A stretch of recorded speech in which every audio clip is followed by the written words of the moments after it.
Hello. आज की कहानी बंदर। इसे अलेक्जेंडर केलेन ने लिखा है, जो कि नॉर्वे से हैं। बंदर।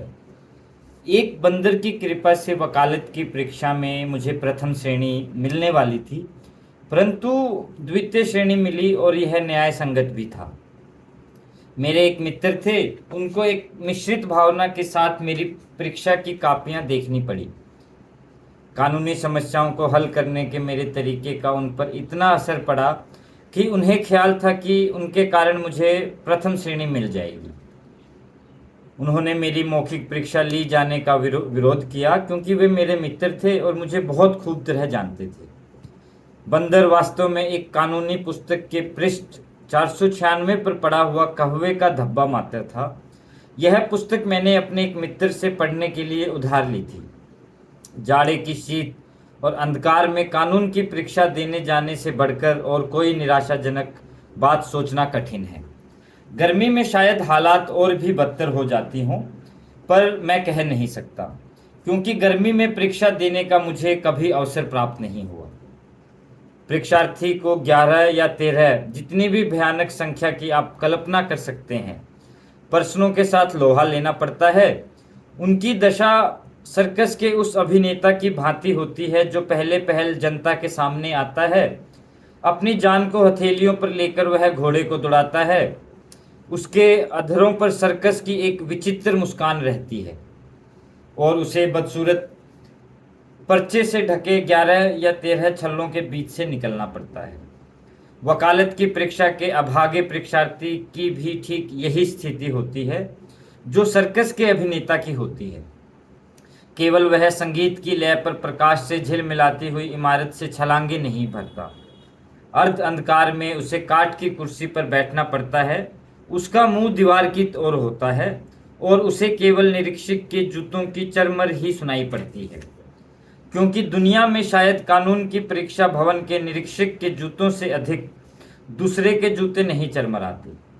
और तब वह भयानक क्षण आता है जब कॉलेज का अध्यक्ष प्रश्नों की सूची लेकर उपस्थित होता है। वह दरवाजे पर बैठ जाता है और ठंडे दिल से, निर्लिपित भाव से, परीक्षा के भय से प्रति घृणा प्रकट करते हुए प्रश्नों को एक एक करके पढ़ता है।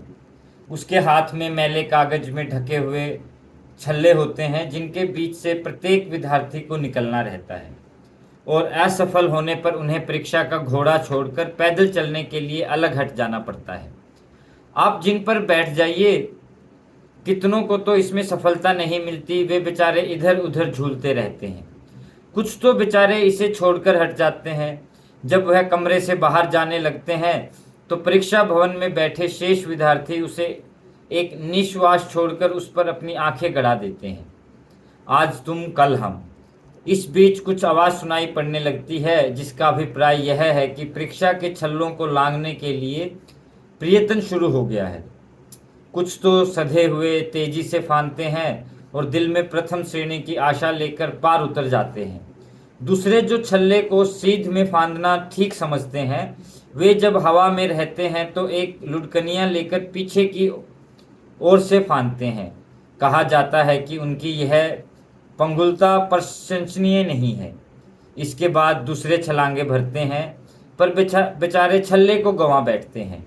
वे या तो इसी पार रह जाते हैं या अगल बगल गिरते हैं। कुछ इनमें से भी ऊंचे कूदते हैं और उनके लिए यह काम प्रकट रूप से आसान होता है। इसके बाद वे तेजी से दौड़ने लगते हैं। पर जब किसी को न तो घुड़दौड़ का शौक हो और न छल्ला लांघने का ही अनुभव हो, तो यदि उसे पेज 496 पर बंदर न मिल जाए तो वह दया का पात्र होता है। उन दिनों हमारा जीवन बहुत बुरा था। दिन भर परीक्षा के छल्ले फांदते और रात को छल्ले फांदने का अभ्यास करने के लिए अध्ययन करते।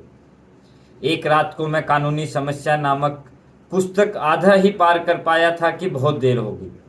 जब मुझे अधिक हवा की आवश्यकता होती है तो मैं आग में और अधिक लकड़ी लगा देता, और गर्मी की जरूरत होती तो खिड़कियां खोल देता। हर क्षण पर मैं पुस्तक के इस पन्ने हर हर क्षण पर मैं पुस्तक के पन्ने इस तेजी से पलट रहा था जैसे तूफान। पर आखिर तूफान भी तो कभी शांत होता ही है। और जब मैं भी उसी स्थिति में पहुंच गया तो मैंने सीधे बैठकर उसे 11वीं बार पढ़ा।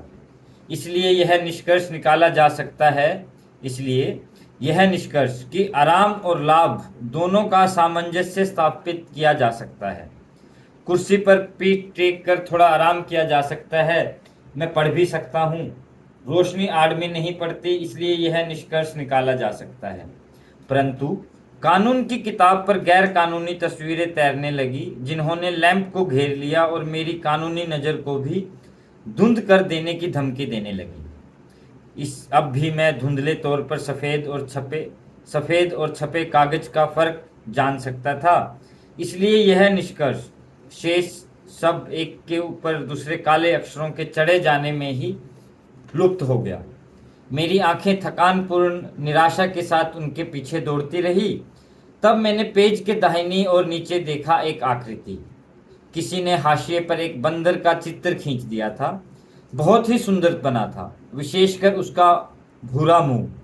मुझे कहते हुए लज्जा तो अवश्य लगती है, पर इस कला की कृति के प्रति मेरी दिलचस्पी कानून की पुस्तक से की अपेक्षा बढ़ गई। उठकर मैं झुककर उसे ध्यान से देखने लगा। बहुत ध्यान से देखने के बाद मुझे मालूम हुआ कि बंदर का भूरा मुंह और कुछ नहीं कहवे के धब्बे से बना है।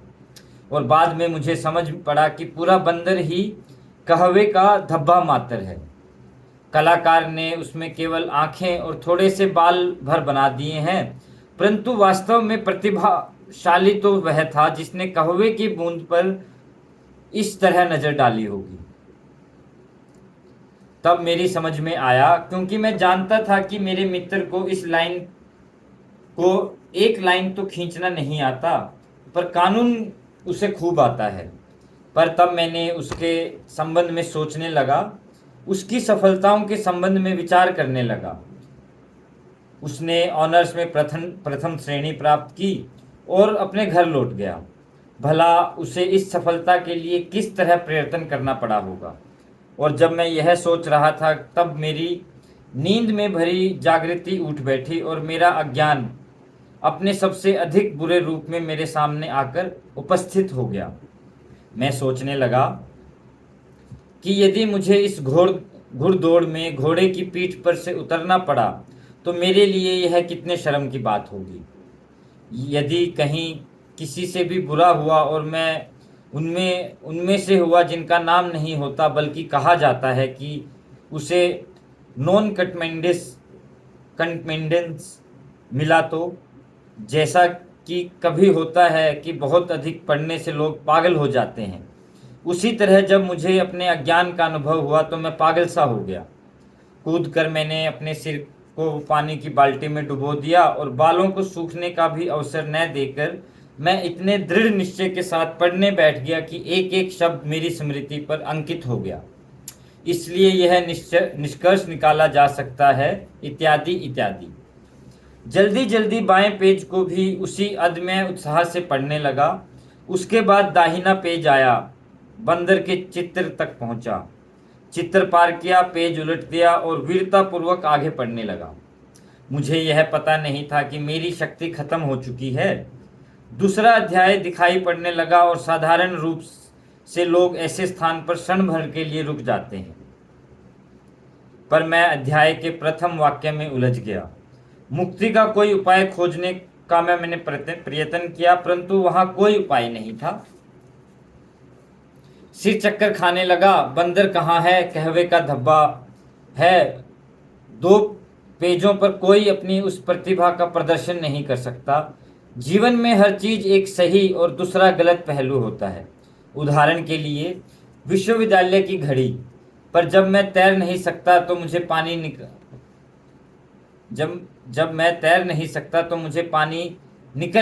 से निकल ही आना चाहिए। मैं जा रहा हूँ सर्कस।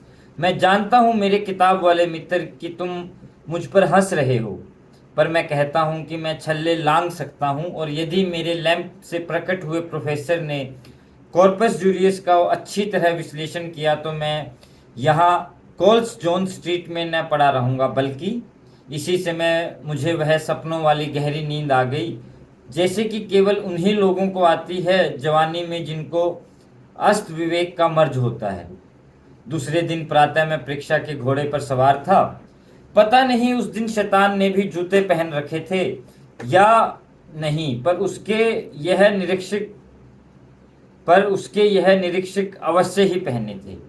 जब वे मेरे पास से गुजरते उनकी चरमर सुनाई पड़ती और वहां मैं अपनी वेदनाओं के साथ दीवार की ओर मुंह किए बैठा था। एक प्रोफेसर साहब परीक्षा के शिकारों को देखते हुए घूम रहे थे। कभी कभी जब उनकी दृष्टि उन कट्टर विद्यार्थियों पर पड़ती जो दर्जे में हाजिर रहते थे, तो वे एक बार सिर हिला देते और उन्हें उत्साहित करने को तनिक मुस्कुरा देते। एक प्रोफेसर साहब परीक्षा के शिकारों को देखते हुए घूम रहे थे।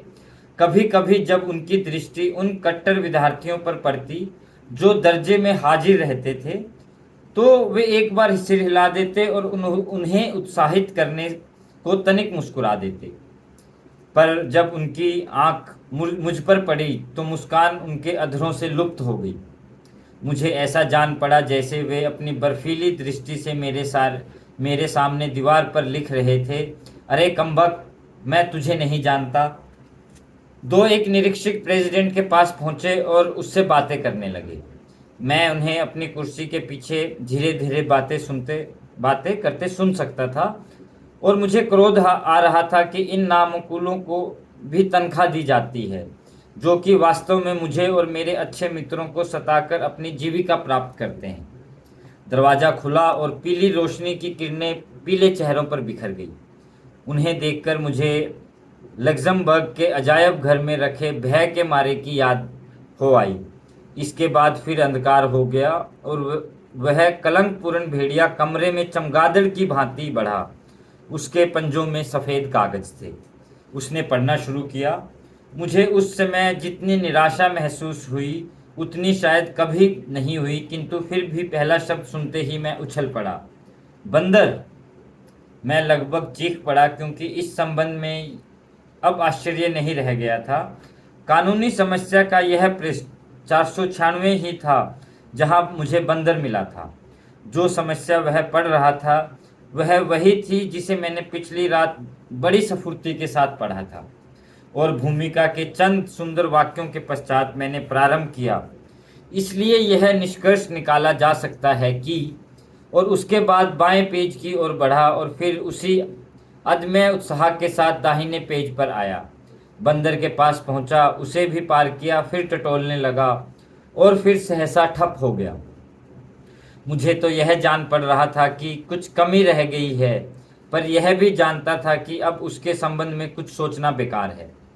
जो नहीं मालूम है वह नहीं मालूम है, बस यही है। इसलिए मैंने विराम चिन्ह बना दिया, और जब शेष लड़के आधा पर्चा भी नहीं समाप्त कर पाए थे, मैं कॉपी परीक्षक को देकर बाहर चला गया। मेरे अभागे साथियों ने सोचा कि मैंने घोड़े की पीठ छोड़ दी और छल्ले से अलग कूद गया, क्योंकि पर्चे की वह समस्या बड़ी मुश्किल थी। मेरी कॉपी पढ़ने के बाद वकील ने कहा, भाई यह तो मेरी आशा से भी अच्छा है। यह तो एक प्रकार से कानूनी समस्या के लेखक के तर्कों का समादृत है। तुमने आखिरी वाला तर्क छोड़ दिया है, पर वह अधिक महत्वपूर्ण नहीं है। तुम्हारा उत्तर देखकर जान पड़ता है कि तुम्हें इस विषय में ज्ञान है, पर कल तुम परीक्षा में इतना डर क्यों रहे थे? मैं कुछ भी नहीं जानता था, उसने मुस्कुराकर कहा। तो क्या तुमने रात को उस समस्या को खूब पक्का किया था? हाँ। किसी ने तुम्हारी सहायता की थी क्या? हाँ। एक रात में इतना कानून तुम्हारे दिमाग में जिसने ठूंस दिया वह गजब का अध्यापक रहा होगा। क्या मैं पूछ सकता हूँ कि वह कौन सा जादूगर था? एक बंदर, मैंने उत्तर दिया। Thank you so much.